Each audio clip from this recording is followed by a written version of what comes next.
Hello, എന്തൊക്കെയുണ്ട് വിശേഷം? എല്ലാവരും സുഖമായിരിക്കുന്നു എന്ന് വിചാരിക്കുന്നു. ഇത് നമ്മുടെ 49ാമത്തെ പാർട്ടാണ് കേട്ടാ. പിന്നെന്താ ഇതേ പിള്ളേരെ, ഞാൻ ഇനി തൊട്ട് ശനിയാഴ്ചയും ഞായറാഴ്ചയും ഒരു പാർട്ട് വെച്ചേ ഇടുള്ളൂ കേട്ടോ. റെക്കോർഡ് ചെയ്ത് തീരുന്നില്ല, എനിക്ക് കാര്യങ്ങൾ അങ്ങനെ മുട്ടിക്കാൻ പറ്റുന്നില്ല. അപ്പോൾ ഇനി ശനിയാഴ്ചയും ഞായറാഴ്ച ഞാനിനി വേറെ പോസ്റ്റ് ഇടില്ല. ശനി ഞായറും ഞാൻ ഒരു പാർട്ട് വെച്ചായിട്ടുള്ളൂ കേട്ടോ. തിങ്കൾ തൊട്ട് വെള്ളി വരെ 2 പാർട്ട് തരാവേ. അപ്പോൾ സപ്പോർട്ട് ചെയ്തോളൂ കേട്ടോ. കമൻ്റ് ഇടുന്ന എല്ലാതും ഞാൻ കാണുന്നുണ്ട്. ഒരുപാട് സന്തോഷം, താങ്ക് യു. അപ്പം നമുക്ക് സ്റ്റോറിയിലേക്ക് പോയാലോ. ദത്തൻ ബെഡ് റെസ്റ്റ് ചാരി ഇരിക്കുകയാണ്. അവൻ്റെ മടിയിലായി അവൻ്റെ നെഞ്ചിലേക്ക് ചാരി വാർണയും ഇരിക്കുന്നുണ്ട്. ദത്താ, ദത്താ, എന്താടി? എന്നാ നമ്മൾ തിരിച്ചു പോവാ? അതെന്താ അങ്ങനെ ഒരു ചോദ്യം? നിനക്ക് ഇവിടെ മടുത്തോ? ഏയ് ഇല്ല ദത്താ, അടുത്ത മാസം എനിക്ക് ക്ലാസ് തുടങ്ങാമല്ലോ. ഇനി 10-15 ദിവസമല്ലേ ഉള്ളോ. നിനക്ക് ഇവിടെ ബിസിനസ് തിരക്കാണല്ലോ. അപ്പം ഞാൻ പഠിപ്പ് നിർത്തിയാലോ എന്ന് ആലോചിക്കായിരുന്നു. PG ഇന്ന് വരും, നാളെ പോവും. പക്ഷെ പപ്പയുടെ ബിസിനസ് അങ്ങനെയല്ലല്ലോ. അതുകൊണ്ട് ഞാൻ പഠിപ്പ് നിർത്താം. പപ്പയുടെ സ്വന്തം ഇല്ലാതാക്കിയിട്ടുള്ള PG ഒന്നും നമുക്ക് വേണ്ടതത്താ. അത് ശരിയാണ്, നമുക്ക് വലുത് പപ്പയുടെ സന്തോഷമാണ് അല്ലേ? പക്ഷേ ഒരു പ്രശ്നമുണ്ട്. ഇവിടെ പെൺകുട്ടികൾ വെറുതെ ഇരിക്കുന്നത് പപ്പയ്ക്ക് ഇഷ്ടമല്ല. ഒന്നെങ്കിൽ ജോലിക്ക് അല്ലെങ്കിൽ പഠിക്കുക. നിനക്ക് പഠിക്കാൻ താല്പര്യമില്ലാത്ത സ്ഥിതിക്ക് ജോലിക്ക് പോകേണ്ടി വരും. നിൻ്റെ ക്വാളിഫിക്കേഷൻ വെച്ച് നോക്കുമ്പോൾ നിനക്ക് വല്ല വർക്ക് സൈഡിലായിരിക്കും പണി. സിമെൻറ്റും കല്ലും മണലൊക്കെ ഏറ്റി എൻ്റെ കുട്ടിയുടെ ഈ കുഞ്ഞു കൈയുടെ ചന്തമൊക്കെ പോകുന്ന കാര്യം ആലോചിക്കുമ്പോഴാണ് എനിക്ക് സങ്കടം. സാരമില്ല, നമ്മുടെ പപ്പയ്ക്ക് വേണ്ടിയല്ലേ അല്ലേ? ദത്തൻ പറയുന്ന കേട്ട് വർണ്ണയുടെ മുഖം ആകെ മാറി. നീ ശരിക്കും പറഞ്ഞാണോ ദത്ത? ആന്നേ, ഞാനെന്തിനാ വെറുതെ പറയണേ? ദത്ത, ഇപ്പോഴും ഞാനൊരു കാര്യം ഓർത്തേ. ഞാൻ പെട്ടെന്നൊരു ദിവസം പഠിപ്പ് നിർത്തി അത് വേണിക്കാനും സങ്കടമാവും. അതവരുടെ പഠിപ്പിനെ ബാധിക്കില്ലേ? അവരുടെ മാർക്ക് കുറഞ്ഞ അവരുടെ ഭാവി ഞാൻ കാരണം ഇല്ലാതാവല്ലേ അല്ലേ? അതിന് നിങ്ങളെപ്പിള്ള പഠിച്ചിട്ടുള്ളേ? ദത്ത വേണ്ടാട്ടാ, എന്നെ എൻ്റെ പിള്ളേരെ അങ്ങനെ ആക്ഷേപിക്കൊന്നും വേണ്ട. ഇന്നത്തെ കാലത്ത് സപ്ലൈ ഇല്ലാത്ത എന്ത് ഡിഗ്രി ലൈഫ്? അതൊക്കെ ഞങ്ങൾ കോഴ്സ് കംപ്ലീറ്റ് ആവുന്നതിന് മുമ്പേ എഴുതിയിരിക്കണം. ദത്തൻ ഒന്നുകൂടെ തറപ്പിച്ചു പറഞ്ഞു. ദത്ത, എന്താടാ? നമ്മൾ പിരിഞ്ഞു നിൽക്കേണ്ടി വരുമോ? ഇല്ലടാ, ഇനിയും 10-15 ദിവസം ഉണ്ടല്ലോ. ഞാനൊന്ന് ആലോചിക്കട്ടെ. ഇപ്പം എൻ്റെ കുട്ടി കിടന്നുറങ്ങിക്കോ. ദത്തൻ അവളെ ബെഡിലേക്ക് എടുത്ത് കിടത്തി. അപ്പോൾ അവനും കിടന്നു. കുഞ്ഞെ, ഞാൻ നാളെ കൂടെ ഓഫീസിൽ പോവട്ടോ. ഒരു മീറ്റിംഗ് ഉണ്ട്. ഇന്നും കൂടിയേ പോവുള്ളൂ എന്നല്ലേ പറഞ്ഞേ? അതെ, പക്ഷെ കുറച്ച് വർക്കുണ്ടടാ. അതാ, നാളെ കൂടെ കഴിഞ്ഞാൽ പിന്നെ ഇന്നും ഞാനിവിടെ ഉണ്ടാവും. നാളെ പോവണമെന്ന് നിർബന്ധമാണോ?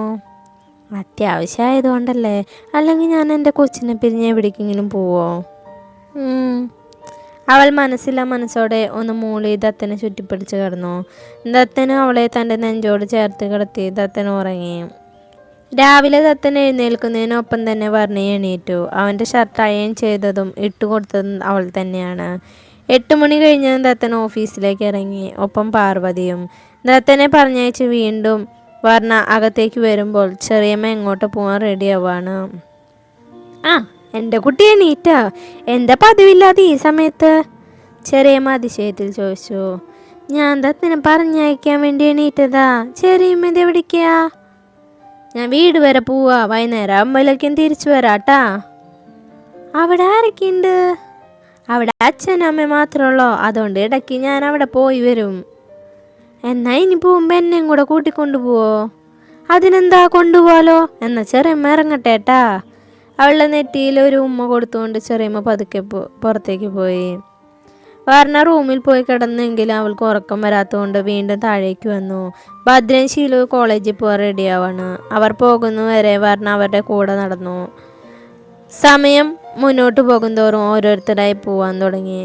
പാർത്തിയും ശ്രീരാഗം ദർശനയും കൂടെ പോയതും വർണ്ണയ്ക്ക് ആകെ ബോറടിക്കാൻ തുടങ്ങിയിരുന്നു. മുത്തശ്ശിയും അമ്മയും മാലതിയും മാത്രമാണ് ഇപ്പോൾ ആ വീട്ടിലുള്ളൂ. കുറേ നേരം അവൾ മുത്തശ്ശിയുടെയും അമ്മയുടെയും പിന്നാലെ ചുറ്റിപ്പറ്റി നിന്നു.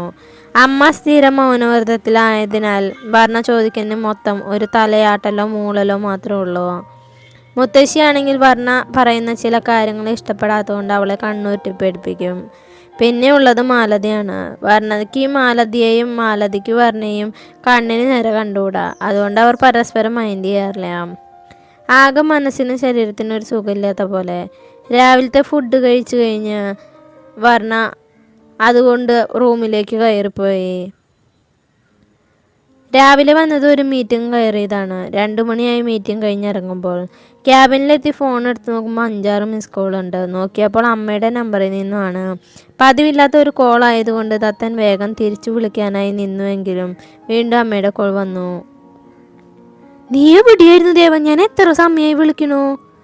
ഞാൻ ഓഫീസിലെ സ്റ്റാഫായിട്ട് ഒരു മീറ്റിംഗ് ആയിരുന്നു. ഇപ്പം ക്യാബിനിലെത്തിയത്. അപ്പോഴാ കോള് കണ്ടേ. നീ വേഗം ഒന്ന് വന്നേ. ഈ കുട്ടി ഇതാ ഇവിടെ ഇരുന്ന് കരയാ. എന്താ കാര്യം എന്ന് ചോദിച്ചിട്ട് ഒന്നും പറയണില്ല. അമ്മ വേവലാതിയോടെ പറഞ്ഞു. ആ ഫോൺ ഇങ്ങ് താ ദേവി. മുത്തശ്ശി അമ്മയുടെ കയ്യിൽ നിന്ന് ഫോൺ വാങ്ങി. ദേവ, ഒരു 10 മണി വരെ കുട്ടി എൻ്റെ കൂടെ ഉണ്ടായിരുന്നതാ. എന്തോ എഴുതാനുണ്ടെന്ന് പറഞ്ഞ് റൂമിലേക്ക് പോയി. ഇത്ര നേരമായിട്ടും താഴേക്ക് കാണാതായപ്പോൾ ഞാൻ വന്ന് നോക്കിയതാ. അപ്പം ദാ ഇവിടെ ഇരുന്ന് കരയണു. എന്താ ചോദിച്ചിട്ട് ഒന്നും മിണ്ടുന്നില്ല. നീ ഒന്ന് വേഗം വന്നേ. എപ്പോൾ തുടങ്ങിയതാ കരച്ചിലെന്നറിയോ? മുത്തശ്ശി പറയുന്ന കേട്ട് ദത്തൻ ക്യാബിനിൽ നിന്നും ഇറങ്ങി പുറത്തേക്ക് ഓടി. അവൻ്റെ പോക്കുകൊണ്ട് ഓഫീസിലെ സ്റ്റാഫെല്ലാം പരസ്പരം നോക്കി. വീട്ടിലേക്കുള്ള ഡ്രൈവിങ്ങിൽ ദത്തൻ്റെ മനസ്സാകെ കലങ്ങി മറിയുകയായിരുന്നു. ചെറിയമ്മ ഇന്ന് തറവാട്ടിൽ പോകുമെന്ന് പറഞ്ഞിരുന്നു. അവളിന്ന് ഒറ്റയ്ക്കാകുമെന്ന് അറിഞ്ഞിട്ടും ഓഫീസിലേക്ക് വരാൻ തോന്നിയ നേരത്തെ അവൻ സ്വയം പഴിച്ചു. വീട്ടിലെത്തിയതും കാറിൽ നിന്നിറങ്ങി ഒറ്റ ഓട്ടമായിരുന്നു മുറിയിലേക്ക്.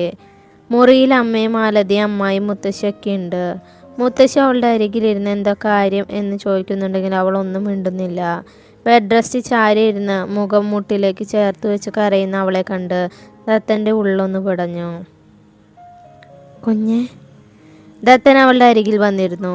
അവൻ്റെ വിളി കേട്ട് വർണ്ണ തല ഉയർത്തി നോക്കിയത് മുന്നിലിരിക്കുന്ന ദത്തനെ കണ്ട് അവളുടെ സങ്കടം ഒന്നുകൂടെ കൂടി.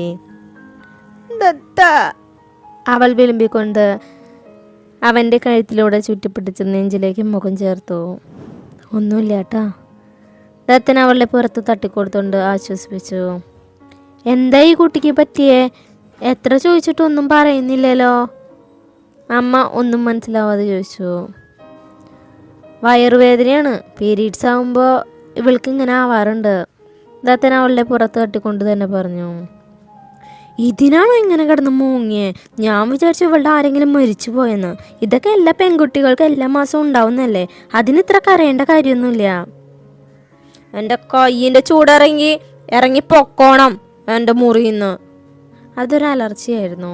അവൻ്റെ ശബ്ദത്തിൻ്റെ തീഷ്ണതയിൽ വർണ്ണ പോലും ഒന്ന് വിറച്ചുപോയി.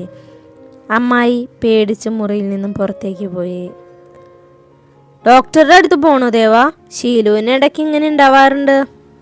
നോക്കട്ടെ, കുറഞ്ഞില്ലെങ്കിൽ പോവാം. ദത്തൻ ഗൗരവത്തിൽ പറഞ്ഞു വർണ്ണയെ തൻ്റെ നെഞ്ചിലേക്ക് പൊതിഞ്ഞു പിടിച്ച് കണ്ണുകൾ അടച്ചിരുന്നു. മുത്തശ്ശിയും അമ്മയും അത് കണ്ട് പുറത്തേക്ക് പോയി. മാലതി ചേച്ചി, എന്താ അമ്മ ഇങ്ങനെ ഒരു മനസാക്ഷിയില്ലാതെ സംസാരിക്കണേ? ദേവൻ വർണ്ണയ്ക്ക് വയ്യാത്തതുകൊണ്ടാണ്. അല്ലെങ്കിൽ ചേച്ചിക്ക് വേണ്ടത് കിട്ടുമായിരുന്നു. ഞാൻ എന്ത് പറയാനാ? 2 ആങ്ങളമാരുടെയും പുന്നാര പെങ്ങളായിരുന്നില്ലേ ലാളിച്ച് വഷളാക്കി. എല്ലാ പാറുവിൻ്റെ അവസ്ഥ ഇപ്പം എന്താ? അതുപോലെയല്ലേ വരൂ അമ്മയും അവളുടെ മോളും. എൻ്റെ പാറുമോൾ അങ്ങനെയൊന്നുമല്ല. പക്ഷെ മാലതി ചേച്ചി, എല്ലാ പെൺകുട്ടികളും ഇത് മാസാമാസം ഉണ്ടാവുന്നതാണെങ്കിൽ എല്ലാവർക്കും ഒരേപോലെ ആയിരിക്കണമെന്നില്ല. ഇവിടെ വന്നിട്ട് ആ കുട്ടി ആരൊക്കെ എന്തൊക്കെ പറഞ്ഞിട്ടുണ്ട്. അപ്പോഴൊക്കെ ചിരിച്ചു നിന്നിട്ടല്ലേ ഉള്ളൂ. ആ കുട്ടി ഇങ്ങനെ ഇരുന്ന് കരയുമ്പോൾ തന്നെ മനസ്സിലാക്കി കൂടെ എത്രത്തോളം വേദന എടുത്തിട്ടുണ്ടാവുമെന്ന്. അമ്മ അത് പറഞ്ഞ് താഴേക്ക് പോയി. അമ്മ പോകുന്നു നോക്കി മുത്തശ്ശി ഒന്ന് നെടുവീർപ്പിട്ടു. അമ്മ നേരെ പോയത് അടുക്കളയിലേക്കാണ്. പച്ചമരുന്നുകളും മറ്റും ഇട്ട് ഒരു കഷായം ഉണ്ടാക്കി. ഒരു ഹോട്ട് ബാഗുമായി അമ്മ ദത്തൻ്റെ റൂമിലേക്ക് വന്നു. വർണ്ണ അപ്പോഴേക്കും അതേ ഇരിപ്പിലിരിക്കുകയാണ്. ദത്തൻ അവളുടെ നെറുകയിൽ തലോടുകയും ചെയ്യുന്നുണ്ട്. ദേവാ, ഇത് കുടിച്ച വേദന കുറയും. കയ്യിലുള്ള ഗ്ലാസും ഹോട്ട് ബാഗും മേശപ്പുറത്ത് വെച്ച് അമ്മ പുറത്തേക്ക് തന്നെ പോയി. കുഞ്ഞെ. അവൾ പതിയൊന്ന് മൂളി. ഒന്നുമില്ലടാ, വേഗം മാറൂട്ടോ. അവൻ അവളെ പതിയെ തന്നെ നടത്തി മാറ്റി ബെഡ് റെസ്റ്റിലേക്ക് ചാരിയിരുത്തി. ശേഷം എഴുന്നേറ്റ് ചെന്ന് ഡോർ ലോക്ക് ചെയ്തു. ടേബിളിൽ അമ്മ കൊണ്ടുവന്ന ഗ്ലാസ് എടുത്ത് വർണ്ണയുടെ അടുത്ത് വന്നിരുന്നു. വർണ്ണ ആ ഗ്ലാസ്സിലേക്കും ദത്തൻ്റെ മുഖത്തേക്കും മാറി മാറി നോക്കി. ഇത് കുടിച്ചാലേ വേഗം മാറൂ, ദത്തൻ്റെ പൊന്നല്ലേ, കുടിക്കി. ദത്തൻ്റെ ആ ഒരൊറ്റ ഡയലോഗിൽ വർണ്ണ ഫ്ലാറ്റ്. കഷായത്തിൻ്റെ കയ്പ് പോലും വകവയ്ക്കാതെ അവൾ ഒറ്റടിക്ക് കുടിച്ചു തീർത്തു. ഡാറ്റ്സ് മൈ ഗേൾ. ദത്തൻ അവളുടെ ചുണ്ടിലയൊന്ന് അമർത്തി ചുംബിച്ചു. അവൾ മുഖം ചുളിച്ചുകൊണ്ട് വർണ്ണയെ നോക്കി. എന്താ ഒരു കയ്പ്. ദത്തൻ മുഖം ചുളിച്ചുകൊണ്ട് തന്നെ ചോദിച്ചു. കഷായത്തിൻ്റെ കയ്പ? ഇതിന് ഇത്രയും കയ്പുണ്ടായിരുന്നോ? അവൾ തലയാട്ടി. സാരല്ല, വേഗം വേദന മാറാൻ വേണ്ടിയല്ലേ. ദത്തൻ അവളെ എടുത്ത് ബെഡിലേക്ക് കിടത്തി. ശേഷം ഗ്ലാസ് ടേബിളിൽ വെച്ച് ഹോട്ട് ബാഗുമായി അവളുടെ അരികിലേക്ക് വന്നു. വർണ്ണയിട്ടിരിക്കുന്ന ടീഷർട്ട് കുറച്ച് മുകളിലായി കയറ്റി വെച്ച ശേഷം ദത്തൻ ഹോട്ട് ബാഗ് അവളുടെ വയറിലേക്ക് വെച്ചു. വയറിൽ ചൂട് തട്ടിയത് അവൾക്ക് വല്ലാത്തൊരാശ്വാസം തോന്നി. അവൾ ദത്തനെ തന്നെ കുറച്ചു നേരം നോക്കിക്കിടന്നു. ഇപ്പം കുറവുണ്ട്. അവളൊന്ന് മൂളി. ദത്തൻ അവളുടെ വയറിൽ നിന്നും ഹോട്ട് ബാഗ് എടുത്ത് ടേബിളിൽ തന്നെ കൊണ്ടുവച്ചു. ശേഷം ഇട്ടിരിക്കുന്ന ഷർട്ട് അഴിച്ച് ചെയറിലിട്ട് വർണ്ണയുടെ കാലിൻ്റെ അരികിൽ വന്നിരുന്നു. പാൻ്റ് അല്പം കയറ്റി വെച്ച് കാല് തടവി കൊടുക്കാൻ തുടങ്ങി. വേണ്ട ദത്ത, കാലുവേദന അധികമില്ല. പക്ഷെ അവനത് കാര്യമാക്കാതെ കാല് തടവിക്കൊണ്ടിരുന്നു. ദത്തനെ തന്നെ നോക്കിക്കിടന്ന് വർണ്ണയുടെ കണ്ണുകൾ എപ്പോഴും അടഞ്ഞുപോയി. വയറിൽ ചൂട് നിശ്വാസം തട്ടിയതും വർണ്ണ കണ്ണ് വലിച്ചു തുറന്നു. തൻ്റെ വയറിൽ മുഖം പൂഴ്ത്തിക്കിടക്കുകയാണ് ദത്തൻ. അവൻ്റെ ചൂട് ശ്വാസം തൊട്ടുന്നതിനനുസരിച്ച് വർണ്ണയുടെ ശരീരമാകെ ഒരു വിറയിൽ പടർന്നു. എന്താടി? അത് മനസ്സിലാക്കിയ ദത്തൻ അവളെ തല ഉയർത്തി നോക്കി ചോദിച്ചു. അത് അത് പിന്നെ? ഏത് പിന്നെ? അത് എനിക്ക് എന്തുപോലെ തോന്നാ? എന്തുപോലെ? അവൻ തൻ്റെ സ്ഥിരം കള്ളച്ചിരിയോട് ചോദിച്ചു. അത് എനിക്ക് ആകെ ഒന്നുമില്ല. അവൾ പറഞ്ഞു വന്ന് നിർത്തി.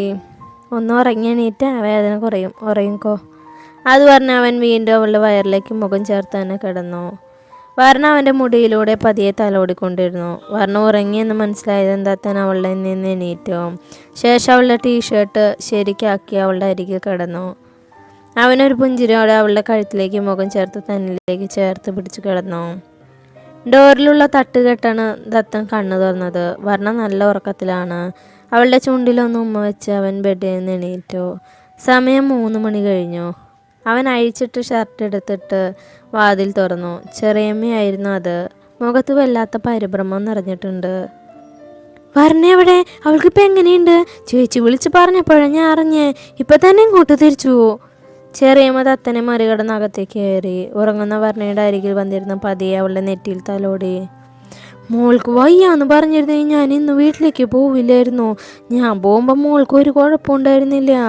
ചേച്ചി വിളിച്ച് പറഞ്ഞപ്പോൾ ഞാൻ ആകെ പേടിച്ചു പോയി. വർണ്ണയ്ക്ക് എപ്പോഴും നല്ല വയറുവേദന ഉണ്ടാവാറുണ്ടാ? ഉണ്ടാവാറുണ്ട്. ചെറിയമ്മ ഇവിടെ ഇരിക്കി, ഞാനൊന്ന് ഫ്രഷ് ആയിട്ട് വരാം. ദത്തനൊരു ടവലും ഡ്രസ്സും എടുത്ത് ബാത്റൂമിലേക്ക് കയറിപ്പോയി. കുളിക്കുന്നതിനിടയിൽ റൂമിൽ നിന്നും നല്ല ബഹളം കേട്ടിരുന്നു. അതിൽ നിന്നും ഭദ്രയും ശീലവും ക്ലാസ് കഴിഞ്ഞ് വന്നാന്ന് മനസ്സിലായി. ദത്തൻ കുളി കഴിഞ്ഞിറങ്ങുമ്പോൾ ചെറിയമ്മ റൂമിലുണ്ടായിരുന്നില്ല. ബെഡിൽ വർണ്ണ ഉറങ്ങുന്നുണ്ട്. അവളുടെ അപ്പുറത്തും ഇപ്പുറത്തുമായി ശീലവും ഭദ്രയും കിടക്കുന്നുണ്ട്. 3 കൂടെ കെട്ടിപ്പിടിച്ച് കിടക്കുന്നത് കണ്ട് ദത്തൻ്റെ ചുണ്ടിൽ ഒരു പുഞ്ചിരി തെളിഞ്ഞു. യൂണിഫോം മാറ്റാതെയാണ് രണ്ടിൻ്റെയും കിടപ്പ്. അവൻ കയ്യിലെ ടവൽ ചെയറിന് മുകളിൽ വെച്ച് വിരിച്ച് ഡോർ ചാരി പുറത്തേക്ക് ഇറങ്ങിപ്പോയി. അപ്പോൾ നമ്മുടെ ഇന്നത്തെ പാർട്ട് കഴിഞ്ഞു. നല്ലൊരു പാർട്ടായിട്ട് 9 മണിക്ക് കാണാം കേട്ടോ. ബൈ.